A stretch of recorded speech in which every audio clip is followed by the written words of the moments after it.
Bonjour, cette vidéo s'adresse à des élèves de première. Il sera question de la fonction exponentielle, plus particulièrement de son signe, de son sens de variation et de sa courbe représentative. Donc commençons par le signe. Pour tout réel x, exponentielle de x est strictement plus grand que 0. Donc ça se démontre assez facilement. Pour démontrer cette propriété, on va utiliser une propriété qui caractérise la fonction exponentielle, qui dit tout simplement que exponentielle de x plus y, c'est exponentielle de x multiplié par exponentielle de y. Sauf que on va l'utiliser astucieusement en écrivant que c'est exponentielle de x plus 2, x sur 2 plus x sur 2. Donc ici à l'exposant, on a la somme de deux termes identiques. Donc on peut écrire à l'aide de la propriété qui est à droite que ce résultat-là peut se réécrire exponentielle de x sur 2 multiplié par exponentielle de x sur 2. Voilà, sauf qu'en fait, vous voyez bien le produit ici de deux termes identiques qu'on peut aussi réécrire exponentielle de x sur 2 à l'exposant 2. Et là, on constate en fait que cette expression-là n'est rien d'autre que le carré d'un nombre. Donc le carré d'un nombre, on sait par la règle des signes qu'il est forcément supérieur ou égal à 0. Plus, on a vu dans une autre vidéo où ça se redémontre, en fait, exponentielle de x ne peut pas être égal à 0. Donc voilà, donc on a démontré que la fonction était toujours supérieure ou égale à 0. S'écrit parce qu'elle s'écrit comme étant le carré d'un nombre. On a vu aussi que exponentielle x ne peut être que différente de 0, donc ça c'était dans une première vidéo. Donc ici on va l'accepter. Et enfin, donc on en conclut que exponentielle de x est toujours strictement supérieur à 0. Qu'on écrive e à la puissance x ou exponentielle de x comme ceci. Donc ce résultat-là sur le signe de la fonction exponentielle, c'est un résultat très important qu'il faut toujours avoir en tête, car on l'utilise très souvent dans les exercices. Et on va voir que ça a une influence en plus forcément sur le sens de variation de cette fonction exponentielle. Pourquoi je dis que ça a une influence sur le sens de variation? Parce que tout simplement, il ne faut pas oublier comment on a construit cette fonction exponentielle. On l'a construit de telle sorte que la dérivée de la fonction exponentielle, qu'on peut noter comme ceci, ça n'a rien d'autre que la fonction exponentielle elle-même. Donc ça veut dire que puisque la fonction exponentielle, on a vu qu'elle était strictement positive, la dérivée de la fonction exponentielle est strictement positive. Et donc, on en déduit que la fonction exponentielle est strictement croissante. Donc il est bon aussi de rappeler une valeur particulière, c'est que lorsque x vaut 0, l'exponentielle de x vaut 1. Et on a aussi que en 1, exponentielle de x vaut e. Donc on retient que la propriété importante, la fonction exponentielle est strictement croissante sur R. Et cette propriété-là, le fait que la fonction est strictement croissante, ça implique plein de résultats, notamment que si on a exponentielle de a qui est égale à exponentielle de b, et forcément a est égal à b. Oui, parce que si l'image de a c'est égal à l'image de b, forcément les nombres a et b sont égaux du fait que la fonction est strictement croissante. Et du coup, ça permet de résoudre par exemple des équations où apparaît la fonction exponentielle. Exponentielle de 1 moins 3x est égal à exponentielle de 2x plus 3. Et ça équivaut à dire tout simplement que, pour le petit a ici, que les exposants sont égaux, ou encore que 1 moins 3x est égal à 2x plus 3. Donc c'est une équation toute simple en x finalement.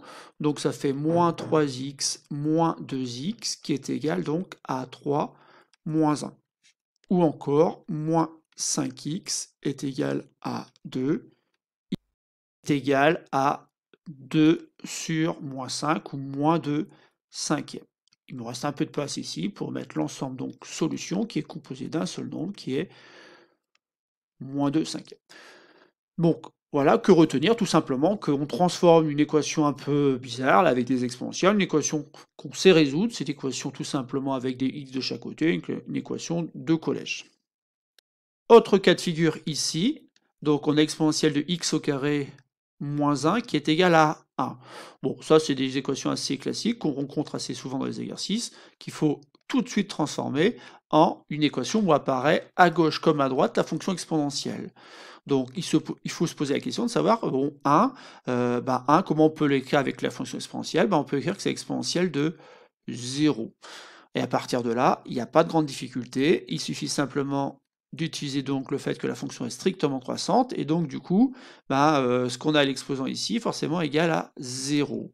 Donc x au carré moins 1 égale 0, ce qui équivaut à dire, donc ici, mais attention, il y a deux solutions, parce que dans un premier temps, on va obtenir x au carré est égal à 1, et ça équivaut donc à dire que x est égal à moins 1, ou x est égal à 1.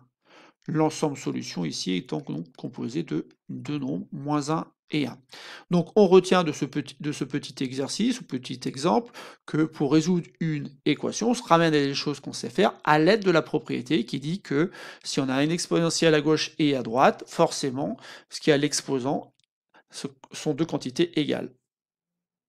Enfin, on va terminer donc cette petite vidéo avec la courbe représentative. Donc la courbe représentative est ici dessinée en vert. J'ai déjà représenté donc une tangente en rouge, on va en reparler.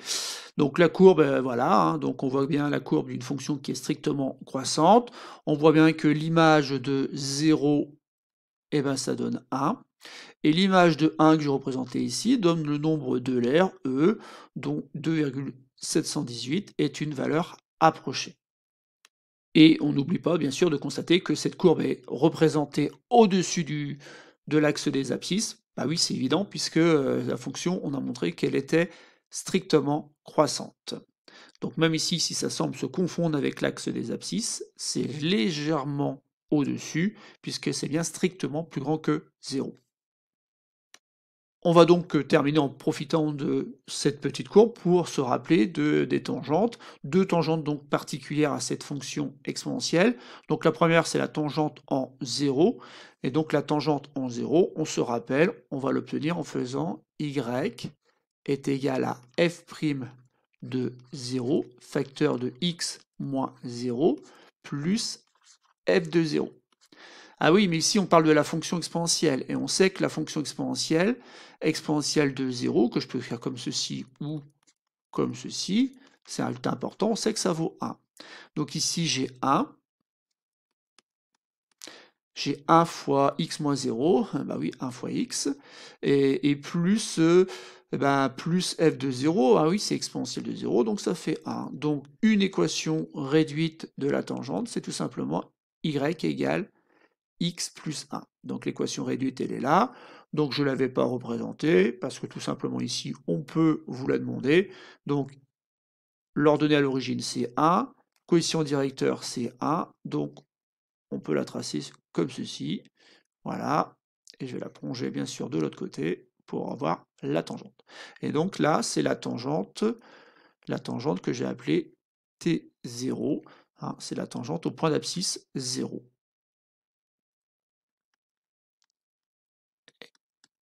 On peut aussi, de la même façon, déterminer la tangente au point d'abscisse 1. Donc la tangente au point d'abscisse 1, on va l'obtenir de la même façon, f' de 1, facteur de x moins 1, plus f de 1. Mais f de 1, c'est tout simplement e à la puissance 1, que je peux écrire exponentielle de 1 comme ceci, et dans les deux cas, ça vaut e. Donc là, on a un truc un peu particulier, c'est que le quotient directeur ici, ça va être le nombre e, le nombre compliqué qui est le nombre d'Euler. Donc on a x moins 1 plus le nombre e. Bon, et après, si je développe, j'ai e fois x, plus, plutôt moins e, puisque j'ai e multiplié par moins 1, plus le nombre e. Donc ces deux quantités-là sont égales, et là j'ai une expression qui s'écrit e fois x. Alors y égale e fois x, je vous mets en garde tout de suite, ça n'a rien à voir avec exponentielle de x. Exponentielle de x, e fois x, c'est pas du tout la même chose. Ici c'est le nombre e à la puissance x, là c'est le nombre e multiplié par x. Alors attention pour ceux qui ont un peu de mal à écrire sur les lignes, il faut absolument s'appliquer, parce qu'autrement, ça sera source d'erreur. Et donc cette tangente est représentée en rouge ici, donc on voit qu'elle passe par le point d'abscisse 1 et d'ordonnée E, et elle passe aussi par l'origine du repère, ça on peut le voir à partir de l'expression, puisque en fait ici, l'ordonnée à l'origine c'est 0. Donc voilà, c'est tout pour cette petite vidéo où on a étudié le signe, le sens de variation, et enfin on a découvert la courbe représentative de la fonction exponentielle. Donc tous ces résultats-là sont forcément très importants pour pouvoir faire les exercices.